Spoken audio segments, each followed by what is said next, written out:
Hello friends, the सरकारी school YouTube channel में आप सभी का स्वागत है। आज है एनवीएस लैब अटेंडेंट के मैराथन का दूसरा दिन।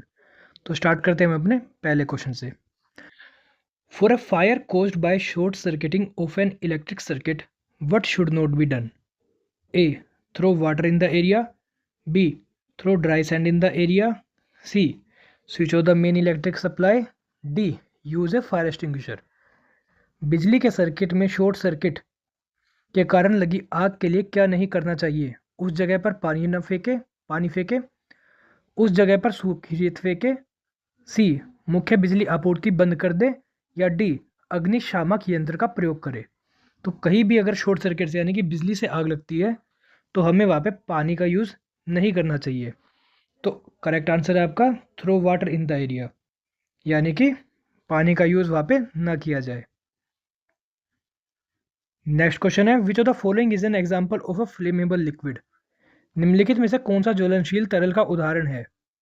वाटर, पानी, इथेनॉल, साल्ट सॉल्यूशन या विनेगर यानी कि सिरका। तो इनमें से इथेनॉल आपका फ्लेमेबल लिक्विड है, बाकी सभी आपके इनफ्लेमेबल लिक्विड्स है। तो करेक्ट आंसर है आपका ethanol.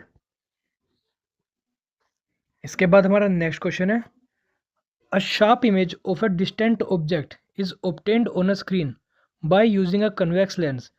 To determine the focal length of the lens, you need to measure the distance between the lens and object, lens and screen, object and screen या both 2 and 3। Hindi में जानते हैं। उत्तल lens का उपयोग करके स्क्रीन पर दूर की वस्तु की एक स्पष्ट छवि प्राप्त की जाती है। लेंस को फोकल लंबाई निर्धारित करने के लिए अपने निम्न के बीच के दूरी मापने की आवश्यकता होती है। लेंस और वस्तु, लेंस और स्क्रीन, वस्तु और स्क्रीन, 2 या 3 दोनों। तो कभी भी आपको अगर डिस्टेंस मेज़र करना है, फोकल लेंथ मेज़र करनी है, तो आपको क्या करना है, इसमें आपको डिस्टेंस पता होना चाहिए लेंस और ऑब्जेक्ट का। तो करेक्ट आंसर होगा आपका ए, लेंस एंड ऑब्जेक्ट। याद रखिएगा, कन्वेक्स लेंस के केस में आपको लेंस और ऑब्जेक्ट के बीच का डिस्टेंस पता होना चाहिए फोकल लेंथ प्राप्त करने के लिए। हमारा नेक्स्ट क्वेश्चन है, chlorophyll is a naturally occurring चीलेट compound in which the central metal atom is. Chlorophyll एक प्राकृतिक रूप से पाए जाने वाला चीलेट यौगिक है जिसमें केंद्रीय धातु परमाणु है। तो क्लोरोफिल में आपका मैग्नीशियम पाया जाता है। ठीक है, सेंट्रल मेटल जो आयन होता है वो आपका मैग्नीशियम होता है। कॉपर, आयरन और कैल्शियम नहीं होगा। तो करेक्ट आंसर है आपका option number B, magnesium. Next question है, potassium permanganate is used for purifying drinking water because. Potassium permanganate का उपयोग पीने के पानी को शुद्ध करने के लिए किया जाता है क्योंकि it is a sterilising agent, यह एक जीवाणुनाशक एजेंट है। It dissolve the impurities of water, यह पानी की अशुद्धियों को घोलता है। It is an it is a reducing agent, यह एक अपाचक एजेंट है। It is an oxidising agent, यह एक ऑक्सीकरण एजेंट है। तो करेक्ट आंसर है आपका डी, पोटेशियम परमैंगनेट को पानी को साफ करने के लिए इसलिए यूज़ किया जाता है क्योंकि वह एक ऑक्सीडाइजिंग एजेंट है। So correct answer is option number D. हमारा नेक्स्ट क्वेश्चन है,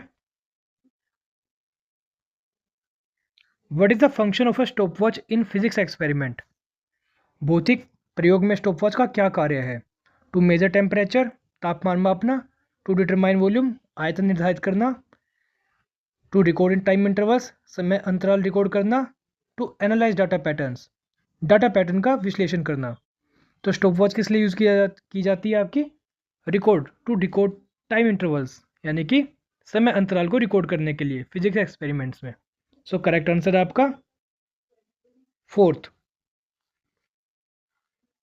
इसके बाद हमारा नेक्स्ट क्वेश्चन है, the main buffer system of the human blood is. मानव रक्त का मुख्य बफर सिस्टम इनमें से कौन सा है?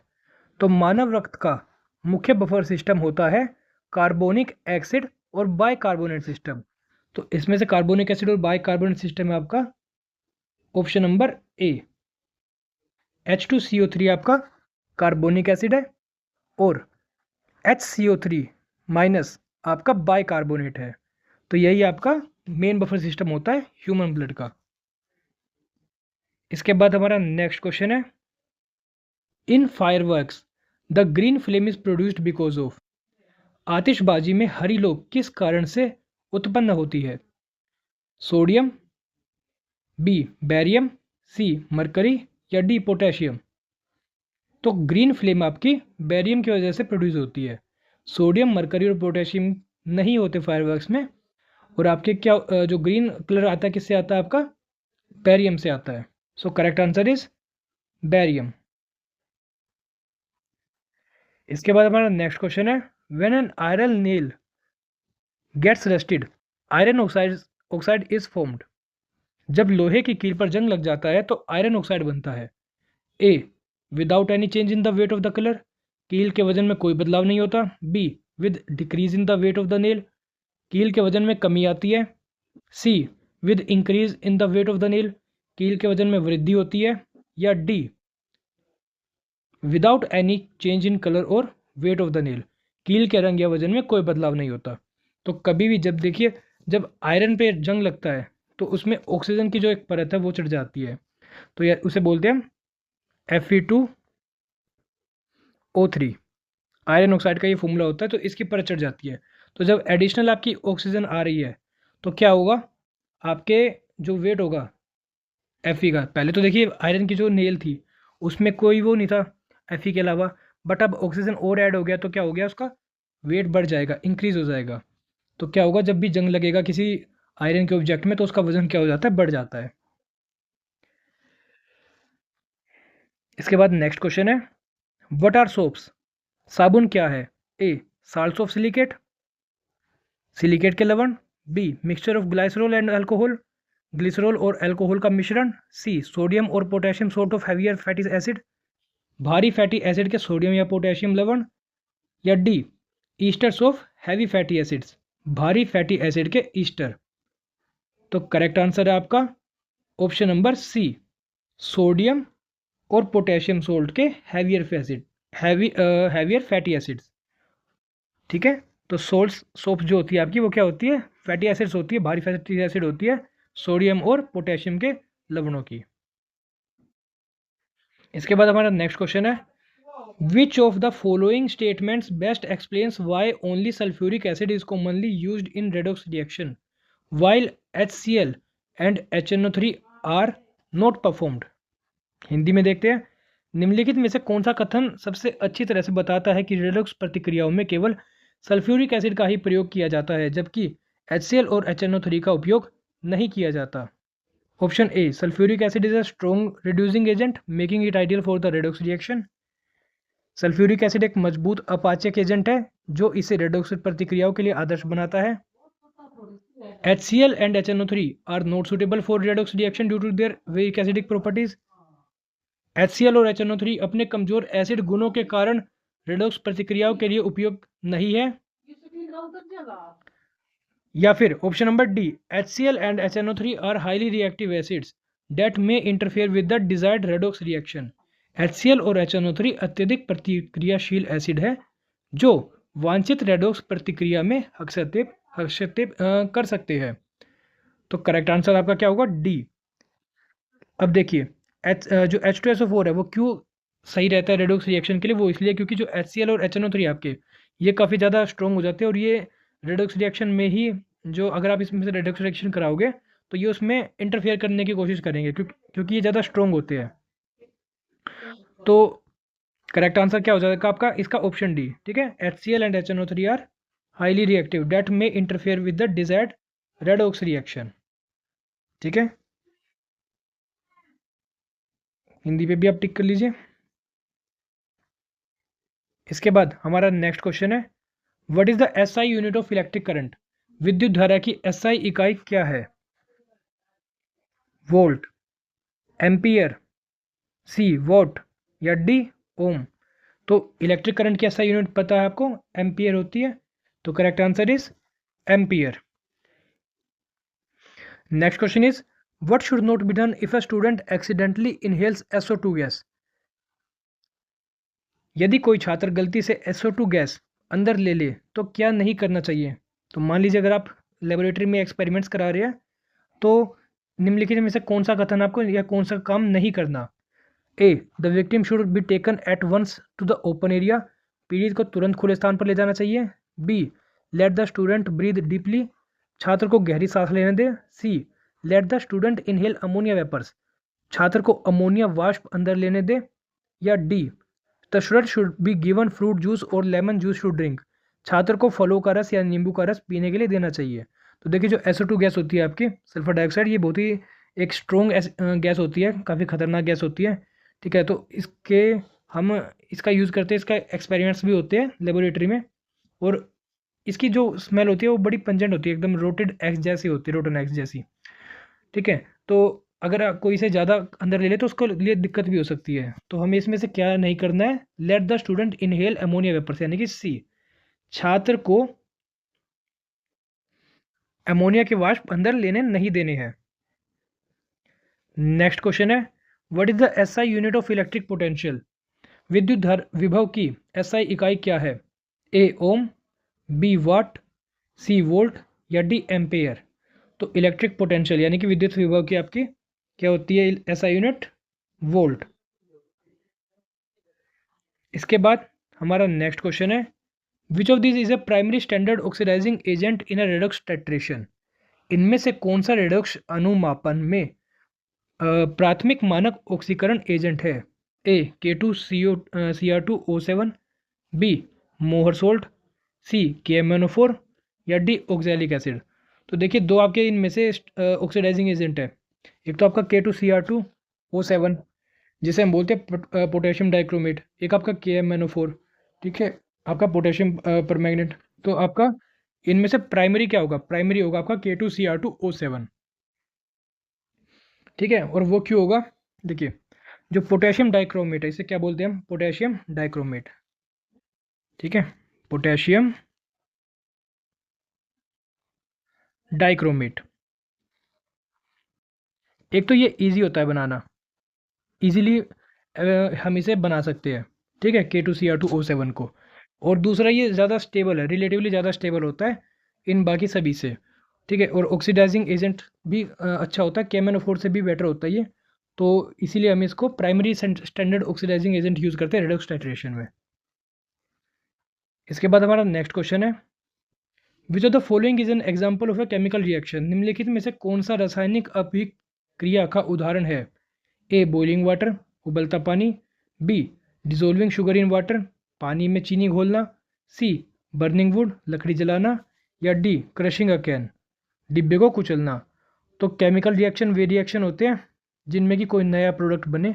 ठीक है, अगर आप किन्हीं दो चीज़ों को मिला रहे हो, या आपका जो रिएक्टेंट्स है जो, उससे एक नया भी प्रोडक्ट बन जाए, तो वो ऐसा किस में हो रहा है? सिर्फ बर्निंग वुड में। ठीक है, जब हम लकड़ी को जलाएंगे तो कार्बन आपका ऑक्सीजन के साथ रिएक्ट करके क्या बना देगा? CO2, यानी कि कार्बन डाइऑक्साइड बना देगा। ठीक है, बाकी सभी जो है, बॉइलिंग वाटर एक फिजिकल चेंज है, डिजोल्विंग शुगर इन वाटर एक फिजिकल चेंज है, और क्रशिंग अ कैन भी एक फिजिकल चेंज है। ठीक है, तो बर्निंग वुड, जब लकड़ी जलती है तो क्या होता है? C+O2, सिंपल सा आपका वो है CO2। इसके बाद हमारा नेक्स्ट क्वेश्चन है, the functional group of butanone is, butane का कार्यात्मक समूह है? कार्बोक्सिल, बी केटोन, सी एल्डिहाइडिक, या डी एल्कोहलिक। तो ब्यूटेनोन आप नाम से ही पहचान सकते हैं अगर आपने फंक्शनल ग्रुप पढ़ रखे होंगे। तो ब्यूटेनोन, ये ONE, ठीक है, ये किस में आता है? ये आपका किस में आता है? कीटोन्स में आता है। ठीक है, तो कीटोन आपका इसका फंक्शनल ग्रुप होगा। ठीक, इस टाइप का होता है। इसमें आप अगर फॉर्मूला आपको इसमें दे रखा होगा तो इस तरह से आपको ये पहचानना है। ठीक है, अगर ये आपका है तो, और इधर भी आपके क्या होंगे? C का आइटम, और इधर भी आपका C का आइटम। तो कीटोन्स का ये पहचान होती है। इसके बाद हमारा नेक्स्ट क्वेश्चन है, enzyme which converts starch into glucose is, starch को ग्लूकोज में बदलने वाला एंजाइम है? ए एमाइलेज, बी माल्टेज, सी डायटेज, या डी इन्वर्टेज। तो देखिए, स्टार्च को ग्लूकोज में कौन बदलता है? एमाइलेज। ठीक है, तो एमाइलेज आपका करेक्ट आंसर होगा। एमाइलेज, ये वो एंजाइम होता है जो कि स्टार्च को ग्लूकोज में बदल देता है। और बाकी के आपके जो हो गए, जैसे माल्टेज है, माल्टेज का काम क्या होता है? माल्टेज का काम होता है माल्टोज को ग्लूकोज में बदलना, ठीक है। और इन्वर्टेज आपका किस में काम आता है? ये आपका जो हाइड्रोलिसिस ऑफ सक्रोज होता है, ठीक है। ये उस इनटू ग्लूकोज एंड फ्रक्टोज, तो उसे ये क्या कर देता है? कैटलाइज कर देता है, ठीक है, यानी कि उसकी स्पीड को बढ़ा देता है, ठीक है। इसके बाद हमारा नेक्स्ट क्वेश्चन है, the first compound to be prepared in the laboratory was, प्रयोगशाला में तैयार किए जाने वाला पहला यौगिक था, A methane, B ethyl alcohol, C acetic acid, या डी यूरिया। तो लेबोरेटरी में बनने वाला पहला जो आपका वो केमिकल कंपाउंड था वो था यूरिया, ठीक है। ये पहला ऑर्गेनिक कंपाउंड था जो कि लेबोरेटरी में तैयार हुआ था, ठीक। तो इसमें फर्स्ट ऑर्गेनिक कंपाउंड आएगा यहाँ पे, ठीक है। आप इसमें थोड़ी वो कर लेना, फर्स्ट ऑर्गेनिक कंपाउंड। इसके बाद हमारा नेक्स्ट क्वेश्चन है, the IUPAC name of CH3CHO is, CH3CHO का IUPAC नेम है, A acetaldehyde, B formaldehyde, C methyl formaldehyde, या डी इथेनॉल। तो करेक्ट आंसर आपका एसिटल्डिहाइड। CH3CHO का जो IUPAC नेम है वो क्या है? एसिटल्डिहाइड।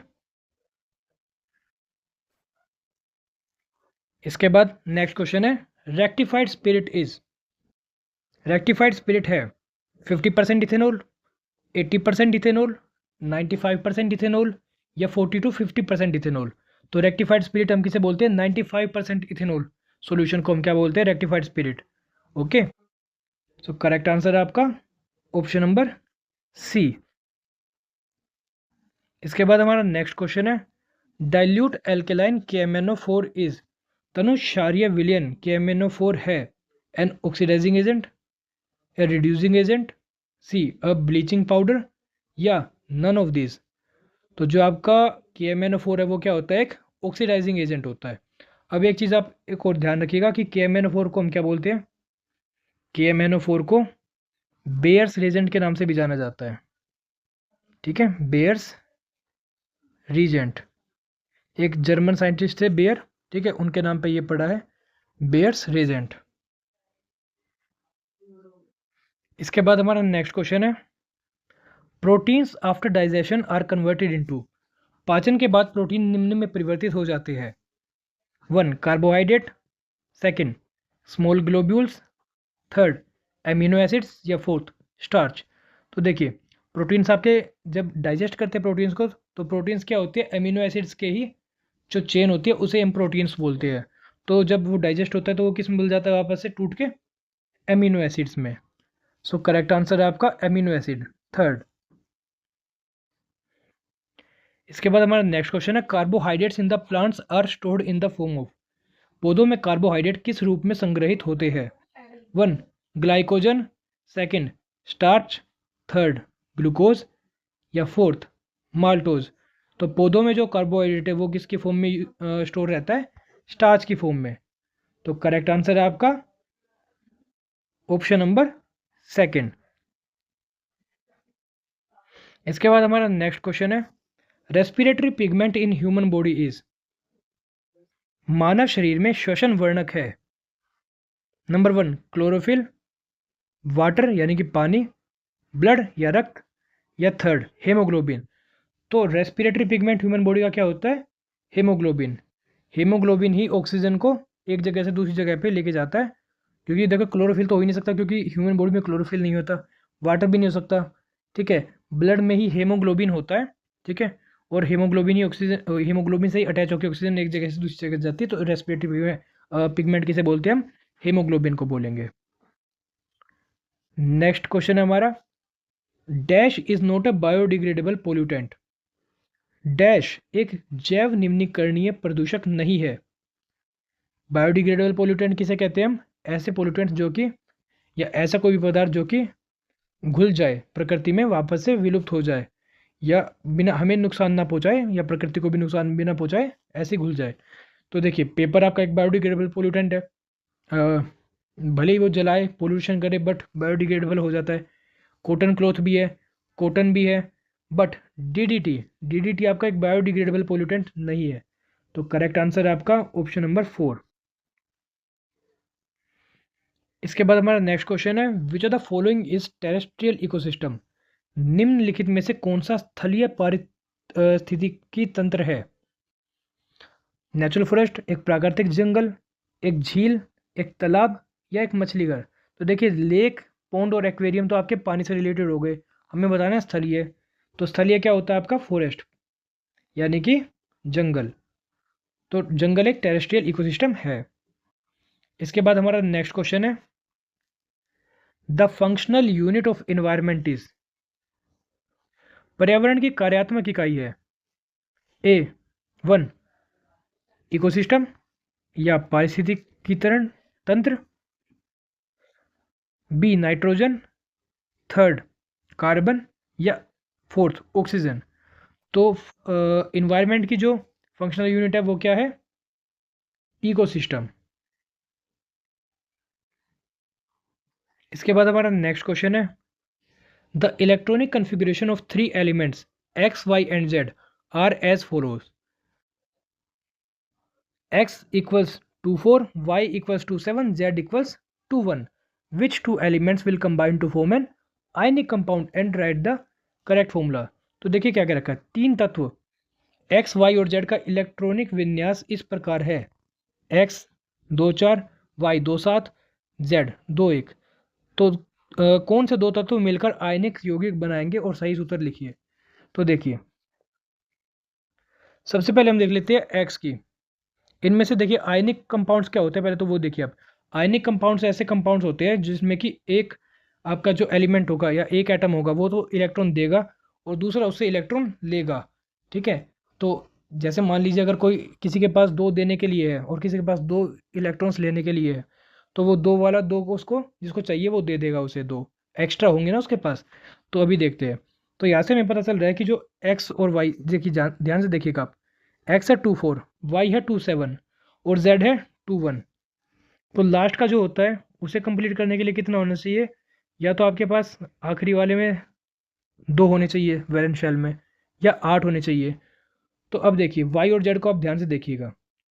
वाई जो है आपका, इसके पास है 2 और 7। जेड जो है इसके पास है 2 और 1। तो जेड क्या करेगा, अपना जो एक वैलेंस शेल है आखिरी वाले में एक इलेक्ट्रॉन जो है वो किसको दे देगा, आपके वाई को दे देगा।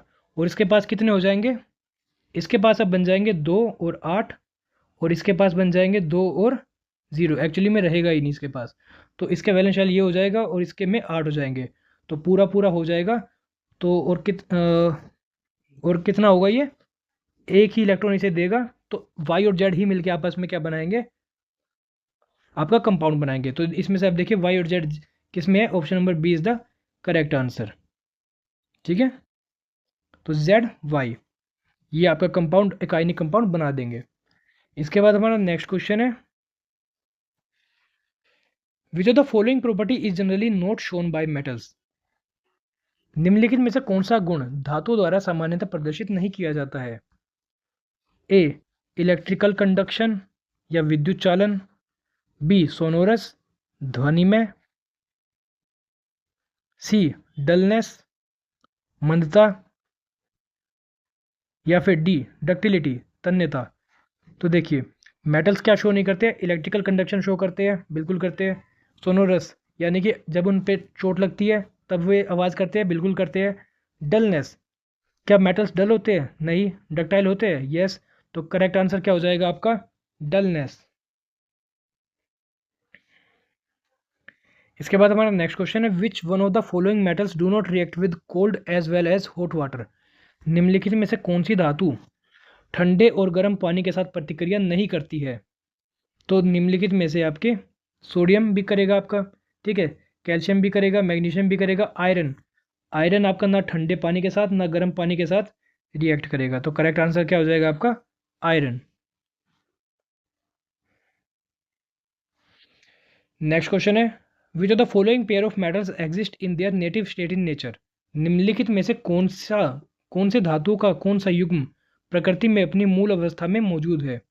यानी कि ऐसे मेटल्स या ऐसे धातुएं जो कि अपनी मूल अवस्था में प्रेजेंट होती है, वे ओर्स में यानी कि अयस्क की फॉर्म में नहीं पाई जाती, किसी और एलिमेंट के साथ भी रिएक्शन नहीं करके बैठे होते हैं। ठीक है, वो ऐसे ही नेचुरल में मिल जाते हैं। जैसे हम खोदोगे कि हाँ भाई खोदा, सोना आया, हाँ सोना मिल गया।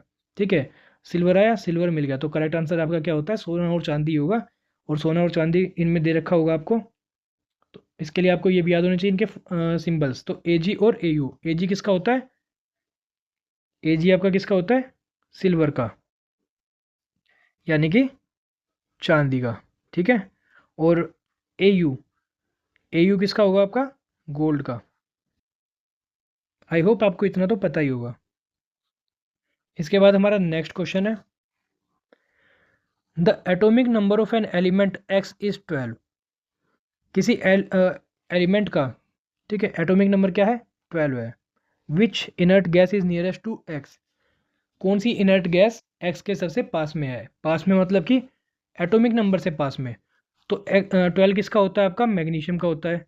और मैग्नीशियम के सबसे पास में हम देख लेते हैं कौन कौन सी गैसेज है। देखिए, हीलियम, आर्गन, नियोन या क्रिप्टन। तो हीलियम का क्या होता है आपका, एटॉमिक नंबर 2 होता है। आर्गन का 18 होता है। और हीलियम का लिख लीजिए, हीलियम का आपका 2 होगा, आर्गन का 18 होगा। ठीक है, नियोन का आपका क्या होता है, 10। तो करेक्ट क्या हो गया आपका, वो 12 था, ये 10 है। तो सबसे पास में कौन है, 10, यानी कि नियोन। सो करेक्ट आंसर है आपका नियोन। इसके बाद हमारा नेक्स्ट क्वेश्चन है, the process in which a carbonate ore is heated strongly in absence of air to convert it into metal oxide is called. वह प्रक्रिया जिसमें कार्बोनेट अयस्क को वायु की अनुपस्थिति में दृढ़ता से गर्म करके उसे धातु ऑक्साइड में परिवर्तित किया जाता है, उसे डैश कहते हैं।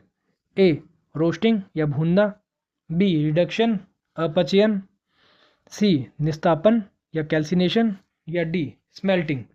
तो देखिए, कार्बोनेट और को इतना गर्म किया जाए इसकी एयर की एब्सेंस में कि वो मेटल ऑक्साइड में कन्वर्ट हो जाए, तो इस प्रोसेस को हम क्या बोलते हैं, कैल्सिनेशन।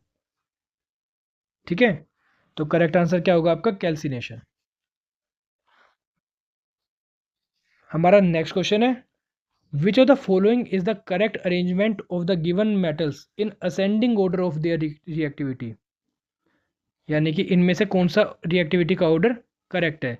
आपको 4 मेटल्स दे रखे हैं, 4 आपको ये दे रखे हैं। तो जिंक, आयरन, मैग्नीशियम और सोडियम। तो देखिए, इनमें से सबसे ज़्यादा रिएक्टिव कौन सा है आपका, सबसे ज़्यादा रिएक्टिव होता है इनमें से, हमें दिख रहा है जैसे पता चल रहा है, सोडियम है, फिर मैग्नीशियम है, फिर जिंक है, और फिर क्या आपका आयरन है सबसे कम रिएक्टिव इनमें से। तो सबसे ज़्यादा सोडियम। तो देखिए, सोडियम सबसे पहले किस में है, इन बी, सी और डी दोनों तीनों में है। उसके बाद आना चाहिए आपका मैग्नीशियम, मैग्नीशियम किस में है, बी और डी में है।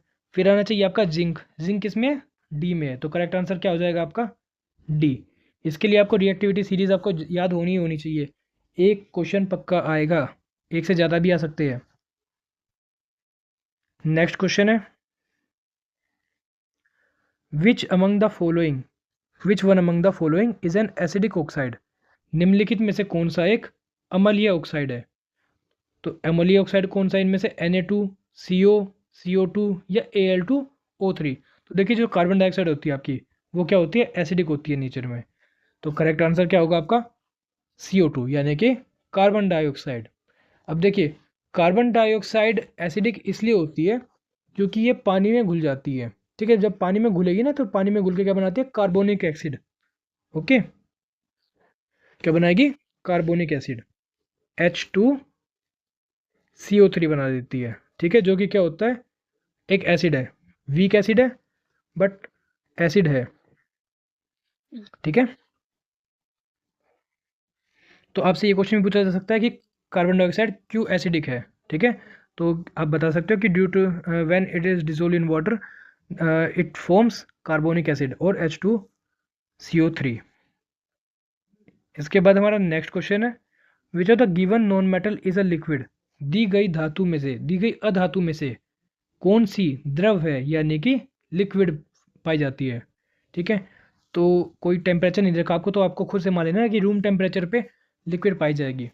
तो हाइड्रोजन नहीं, गैस होती है, ब्रोमीन, क्लोरीन या मरकरी। तो देखिए, इनमें से ब्रोमीन, जो आपका ब्रोमीन क्या है, नॉन मेटल है जो कि रूम टेम्परेचर पे भी लिक्विड पाया जाता है।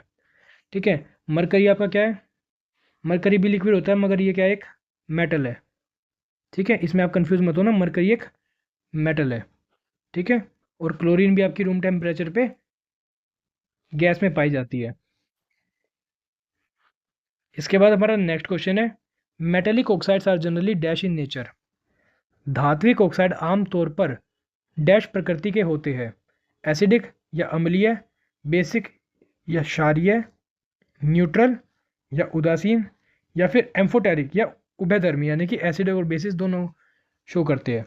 ठीक है, एम्फोटेरिक मतलब कि जो एसिड और बेसिस दोनों प्रॉपर्टीज शो करे। तो मेटेलिक ऑक्साइड क्या होते हैं आपके, जनरली बेसिक होते हैं नेचर में। तो करेक्ट आंसर क्या होगा आपका, ऑप्शन नंबर बी। इसके बाद हमारा नेक्स्ट क्वेश्चन है, non metals form covalent chlorides because, अधातुएं सह संयोजक क्लोराइड बनाती है क्योंकि a they can give electrons to chlorine, वे क्लोरीन को इलेक्ट्रॉन दे सकती है। They can share electrons with chlorine, वे क्लोरीन के साथ इलेक्ट्रॉन साझा करती है। C they can give electrons to chlorine atom to form chloride ions, वे क्लोरीन परमाणुओं को इलेक्ट्रॉन देकर क्लोराइड आयन बना सकती है। या फिर D they can not share electrons with chlorine atom, way chlorine परमाणुओं के साथ इलेक्ट्रॉन साझा नहीं कर सकती। तो देखिए, जो नॉन मेटल्स है आपके, वे कोवेलेंट क्लोराइड्स बनाते हैं क्योंकि कोवेलेंट का मतलब क्या होता है, जब शेयरिंग होती है इलेक्ट्रॉन्स की। ठीक है। और किसके साथ हो रही है, क्लोराइड्स के साथ, तो क्लोरीन एटम्स के साथ। तो क्या होगा, नॉन मेटल्स क्या करते हैं, शेयर करते हैं इलेक्ट्रॉन्स को क्लोरीन के साथ। ठीक है। तो करेक्ट आंसर होगा आपका option number B. Okay, they can share electrons with the chlorine. ठीक है। इसका हम एक एग्जांपल लेके देख लेते हैं। जैसे कि मान लीजिए आपका HCl है, HCl हाइड्रोजन और क्लोरीन। ओके। तो क्या होगा, क्लोरीन भी अपना एक इलेक्ट्रॉन देगा और हाइड्रोजन भी अपना एक इलेक्ट्रॉन देता है। तो इनका वो पूरा क्या पूरा आपका, क्लोरीन के पास कितने होते हैं, 7 होते हैं। ठीक है। और हाइड्रोजन के पास 1 होता है। तो ये क्या बना देगा, कोवेलेंट कंपाउंड बना देता है। ठीक है। तो हाइड्रोजन एक नॉन मेटल है और क्लोरीन के साथ ये क्या बना रहा है, शेयरिंग के साथ करके कोवेलेंट कंपाउंड्स। ठीक है, कोवेलेंट बॉन्ड। इसके बाद हमारा नेक्स्ट क्वेश्चन है, sodium chloride is a dash compound. Sodium chloride एक डैश यौगिक है। सोडियम क्लोराइड क्या होता है, सोडियम क्लोराइड Na और Cl। ठीक है। अब ये किस टाइप का कंपाउंड है, क्या ये कोवेलेंट है, क्या ये आयनिक है, क्या ये नॉन आयनिक है, या नॉन ऑफ दिस। तो देखिए, सोडियम क्लोराइड, सोडियम क्या करता है, सोडियम के पास एक एक्स्ट्रा इलेक्ट्रॉन होता है। ठीक है। जो कि ये देने की फिराक में रहता है दूसरों को। ठीक है। कोई भी मिल जाए इसे, उसे ही अपना एक इलेक्ट्रॉन पकड़ा देगा। ठीक है।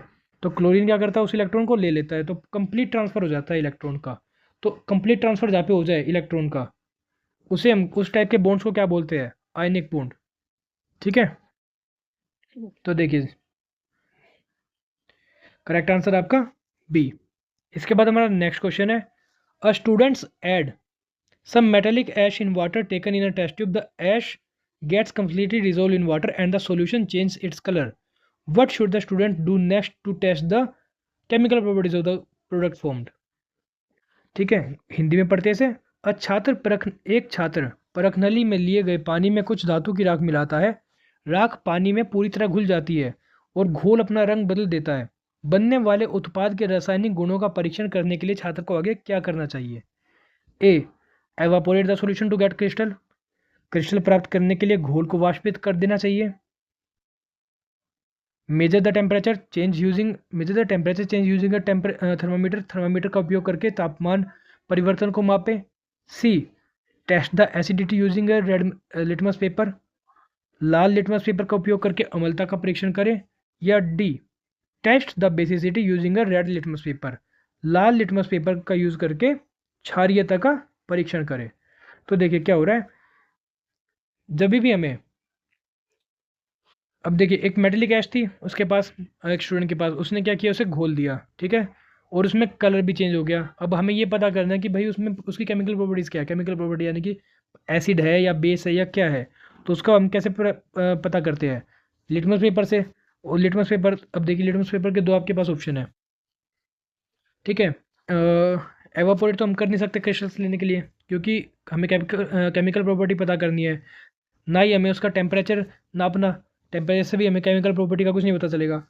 तो केमिकल प्रॉपर्टी का पता कैसे चल रहा है आपको? लिटमस पेपर से। तो test the acidity using a red litmus paper. क्या एसिडिटी का यूज़ करें रेड लिटमस के लिए? नहीं, रेड लिटमस पे आप एसिडिटी बता ही नहीं सकते, ठीक है। Test the basicity using a red litmus paper, तो ये आपका करेक्ट आंसर है डी, ऑप्शन नंबर डी, यानी कि लाल लिटमस पेपर का प्रयोग करके उसकी क्षारीयता का परीक्षण करें, ठीक है। नेक्स्ट क्वेश्चन है, इसका आप स्क्रीनशॉट ले लीजिए। नेक्स्ट क्वेश्चन है, which of the following are not ionic compound. निम्नलिखित में से कौन सा आयनिक यौगिक नहीं है?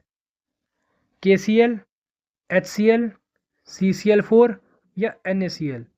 तो आयनिक कंपाउंड्स क्या होते हैं और नॉन आयनिक कंपाउंड्स क्या होते हैं? देखिए, आयनिक कंपाउंड्स वे कंपाउंड्स होते हैं जिनमें कंप्लीट ट्रांसफर हो जाता है इलेक्ट्रॉन का, ठीक है। और जहाँ पे कंप्लीट ट्रांसफर नहीं होता इलेक्ट्रॉन का, यानी कि शेयरिंग वगैरह चलती है, तो वो नॉन आयनिक कंपाउंड आपके। तो इसमें से आपका क्या 1 और 2? अब देखिए इसमें से कौन कौन से आपके नॉन आयनिक कंपाउंड्स।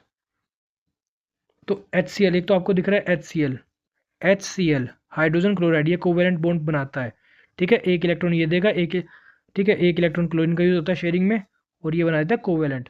तो ये भी एक नॉन आयनिक हो गया। तो एक तो हो गया आपका HCl, ठीक है।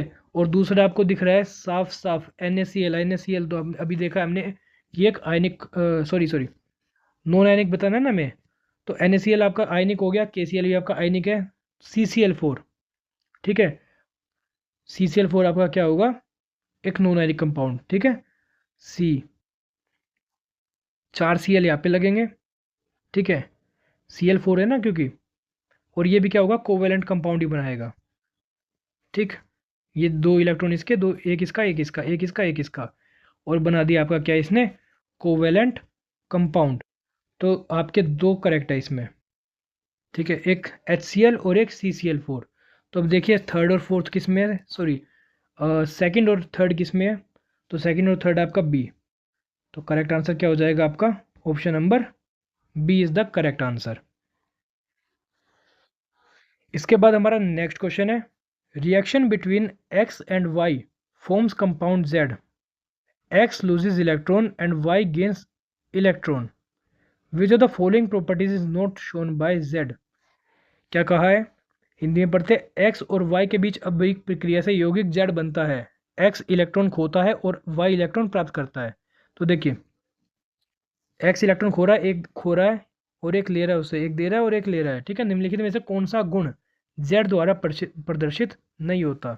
तो यानी कि एक्स और वाई मिलके बना रहे हैं आपका जेड, ध्यान दीजिएगा, एक्स और वाई मिलके क्या बना रहे हैं? जेड। एक्स एक इलेक्ट्रॉन अपना दे रहा है किसको? वाई को, ठीक है, कंप्लीट ट्रांसफर हो रहा है, ये तो दे रहा है और ये ले रहा है। कंप्लीट ट्रांसफर किस में होता है? आयनिक कंपाउंड्स में, ठीक। तो ये जेड क्या होगा? एक आयनिक कंपाउंड होगा। ये क्या है? आयनिक कंपाउंड, ठीक है, याद रखना इसे, आयनिक कंपाउंड, ये आयनिक है। अब आयनिक कंपाउंड्स की प्रॉपर्टीज क्या होती है? ठीक है, आयनिक कंपाउंड्स की प्रॉपर्टीज, हाई मेल्टिंग पॉइंट, हाँ भाई, हाई हाई मेल्टिंग पॉइंट होता है आयनिक कंपाउंड का। हैज़ लो मेल्टिंग पॉइंट, नहीं ये नहीं होता। Conducts electricity in molten state, हाँ भाई, आयनिक कंपाउंड्स क्या करते हैं? कंडक्ट भी करते हैं इलेक्ट्रिसिटी को मोल्टन स्टेट में। ओकर्स है solid, yes, ionic compound solid की फॉर्म में होते हैं। तो कौन सा नहीं है? बी, यानी कि आयनिक कंपाउंड्स का लो मेल्टिंग पॉइंट नहीं होता। ध्यान रखिएगा, इज नॉट शोन बाय, क्या क्या रखा है? नोट। कुछ बच्चे क्या करेंगे? शोन बाय कर देंगे, हाई मेल्टिंग पॉइंट, हाँ भाई यही ठीक है, ए करके आ जाएंगे, ठीक है। इसका ध्यान रखिएगा, आयनिक कंपाउंड्स का लो मेल्टिंग पॉइंट नहीं होता, हाई मेल्टिंग पॉइंट होता है, ठीक है। और ये इलेक्ट्रिसिटी को भी कंडक्ट करता है अपनी मोल्टन यानी कि पिघली हुई स्टेट में, ठीक है। पिघली हुई स्टेट में कौन इलेक्ट्रिसिटी को कंडक्ट करवाता है? आयंस। इसके बाद हमारा नेक्स्ट क्वेश्चन है, aluminium is used for cooking utensils, which are the following properties of aluminium are responsible for the same. Hindi में पढ़ते हैं, एल्यूमिनियम का उपयोग खाना पकाने के बर्तन के लिए किया जाता है। एल्यूमिनियम के निम्नलिखित में से कौन से गुण इसके लिए जिम्मेदार है? गुड थर्मल कंडक्टिविटी, अच्छी तापीय चालकता, गुड इलेक्ट्रिकल कनेक्टिविटी, अच्छी विद्युत चालकता, डक्टिलिटी, तन्यता, या हाई मेल्टिंग पॉइंट, उच्च गलनांक। तो देखिए खाना पकाने के लिए हमें क्या चाहिए, एक तो गुड थर्मल कंडक्टिविटी यानी कि उसमें गर्मी अच्छे से पास होनी चाहिए, तभी तो खाना अच्छा आपका पकेगा। इलेक्ट्रिकल कनेक्टिविटी कुछ लेना देना नहीं है। डक्टिलिटी यानी कि तारों में बदलना है क्या हमें कुकर को, नहीं। High melting point, high melting point भी होना चाहिए, वरना अगर गैस के ऊपर रखेंगे तो पिघल जाएगा। तो करेक्ट आंसर क्या है आपका, फर्स्ट एंड फोर्थ आपका करेक्ट आंसर है। फर्स्ट और फोर्थ किस में दिख रहा है आपको, डी में। ठीक है, तो option number D is correct. इसके बाद हमारा नेक्स्ट क्वेश्चन है, a student makes an electric circuit using an LED, a battery and connecting wires to test the conductivity of the distilled water. The student notices that the LED does not glow. He replaces the distilled water with a salt solution and observes that the LED glows. How does the salt solution help the LED to glow? Hindi में क्या क्या रखा है, एक छात्र आसुत जल की चालकता का परीक्षण करने के लिए एक एलईडी, एक बैटरी और कनेक्टिंग तारों का उपयोग करके एक विद्युत परिपथ बनाता है। छात्र देखता है कि एलईडी चमकती नहीं है, वह आसुत जल की जगह, आंसू जल क्या होता है, डिस्टिल वाटर की जगह नमक का घोल डालता है और देखता है कि एलईडी चमकती है। नमक का घोल एलईडी को चमकाने में कैसे मदद करता है। तो देखिए नमक, आपको पता है कि डिस्टिल वाटर क्या होता है, यानी कि जिसमें कोई भी मिनरल्स वगैरह नहीं होते। ठीक है, तो वो एक बैड कंडक्टर ऑफ इलेक्ट्रिसिटी होता है। बट अगर वहीं पे हम उसमें थोड़ा सा साल्ट डाल दें यानी कि नमक डाल दें, ठीक है, तो वो जलने लग जाता है। तो हमें बताना है कि क्यों जलता है, मतलब कि क्यों वो अपने अंदर से करंट को बहने देता है। ठीक है, तो सॉल्ट सॉल्यूशन, पहला ऑप्शन देखते हैं, salt solution is covalent in nature and conductive electricity, गलत है। B, salt solution has a low melting point which allows the current to flow through it, इसका भी कोई मतलब नहीं है। Salt solution has a high boiling point which allows the flow of current in a circuit, इसका भी कोई मतलब नहीं है। ठीक है, हाई बॉइलिंग पॉइंट से हमें कुछ नहीं लेना देना। Salt solution contains ions which make it conductive and allows the electricity to flow through it. Correct.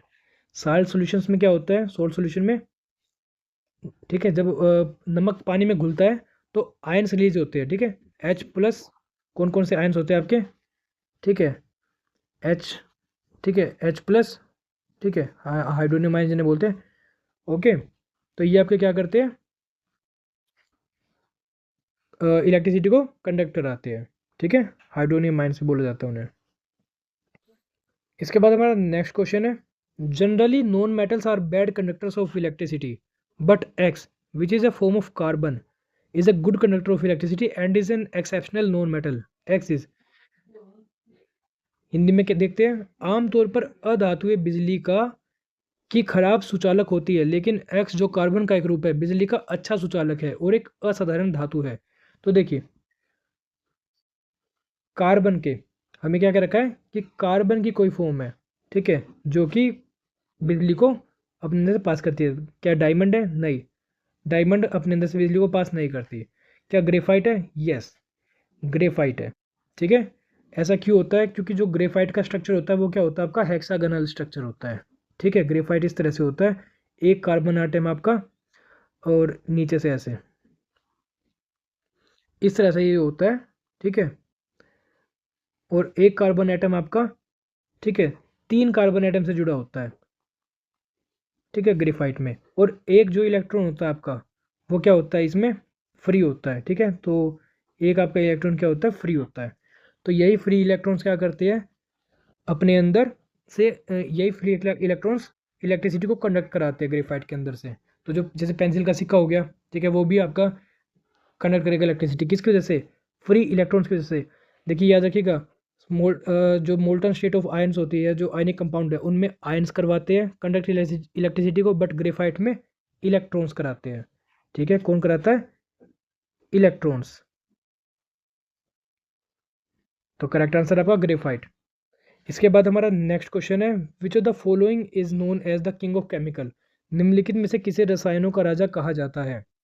A urea, B ammonia, C sulphuric acid, या डी नाइट्रिक एसिड। ईजी है, sulphuric acid को ही केमिकल्स का राजा या king of chemicals कहा जाता है। इसके बाद हमारा नेक्स्ट क्वेश्चन है, which of the following metals react vigorously with oxygen, निम्नलिखित में से कौन सी धातु ऑक्सीजन के साथ तीव्रता से प्रतिक्रिया करती है। A zinc, second magnesium, third sodium या फोर्थ कॉपर। तो ऑक्सीजन के साथ विगोरसली कौन रिएक्ट करता है? सोडियम। नेक्स्ट क्वेश्चन है, an alloy can be of the following types. मिश्र धातु निम्न में से निम्न में से किसी एक प्रकार की हो सकती है? Homogeneous, heterogeneous, intermetallic, all of the above. समरूप, विषमांगी, इंटरमेटेलिक या उपरोक्त सभी। तो करेक्ट आंसर आपका ये तीनों टाइप की आपके एलोइज हो सकते हैं, तो ऑल ऑफ द अबव। इसके बाद हमारा नेक्स्ट क्वेश्चन है, which among the following alloys contains non metal as one of its constituents. निम्नलिखित में से किस मिश्र धातु में अधातु एक घटक के रूप में मौजूद है? ए ब्रास, या फिर ब्रास को हम क्या बोलते हैं हिंदी में? पीतल, ब्रोंज, कांस्य, एमलगम या फिर स्टील। तो इनमें से किनमें किस एलोय में नॉन मेटल पाया जाता है? तो स्टील, जो आपका स्टील में आपका कार्बन पाया जाता है, ठीक है, जो कि एक नॉन मेटल है। कितना पाया जाता है? 0.02% से लेके, ठीक है, कितना पाया जाता है? 2.11% तक पाया जा सकता है, ठीक है। तो कार्बन, ये C4 कार्बन है, तो करेक्ट आंसर होगा आपका कार्बन। तो ये आपके आज की क्लास है। आई होप आप सभी को वीडियो अच्छी लगी होगी, आपने क्वेश्चंस आपको सीखने को मिले होंगे। वीडियो को लाइक करें और चैनल को सब्सक्राइब करें। धन्यवाद।